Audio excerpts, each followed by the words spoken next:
Hello friends, welcome back to our channel.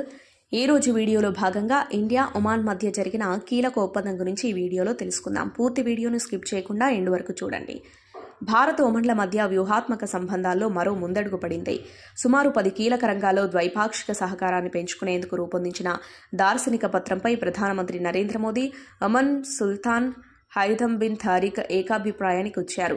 రెండు దేశాల సంబంధాల్లో ఇది సరికొత్త మలుపు కానుందని ప్రధాని మోదీ వ్యాఖ్యానించారు. త్వరలోనే రెండు దేశాల మధ్య కుదిరే సమగ్ర వాణిజ్య భాగస్వామ్య ఒప్పందంకి ఇది దోహదపడుతుందని భావిస్తున్నారు. మొట్టమొదటిసారిగా భారత్తో పర్యటిస్తున్న ఒమాన్ సుల్తాన్ హైథమ్ బిన్ తారిక్ శుక్రవారం ఢిల్లీ చేరుకున్నారు. శనివారం ఆయన ప్రధాని మోదీని కలుసుకున్నారు. ఈ సందర్భంగా ఇద్దరు నేతలు హమాస్, ఇజ్రాయెల్ మధ్య కొనసాగుతున్న యుద్ధంతో ఉత్పన్నమైన పరిస్థితులపై చర్చలు జరిపారు. పాలస్తీనా సమస్యకు పరిష్కారమైన రెండు దేశాల సిద్ధాంతాన్ని ముందుకు తీసుకెళ్లేందుకు ప్రయత్నాలు సాగించాలని వారు అభిప్రాయపడినట్లు విదేశాంగ శాఖ కార్యదర్శి వినయ్ క్వాత్రా చెప్పారు.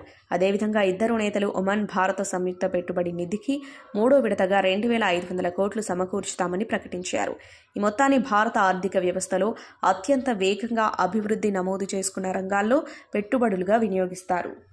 భారత్లోని State Bank of India, Oman Investment Authority భాగస్వామ్యం కింద ఇప్పటివరకు 2 విడతల్లో 2,500 కోట్ల మేర పెట్టుబడులు పెట్టాయి.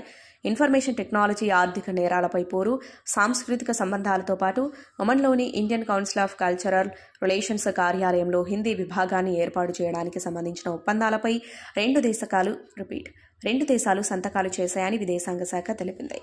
ది ఫ్రెండ్స్, ఈరోజు వీడియో మీ అభిప్రాయాన్ని కామెంట్లో తెలపండి. అలాగే మా ఛానల్ను లైక్, షేర్ అండ్ సబ్స్క్రైబ్ చేసుకోండి. Thank you.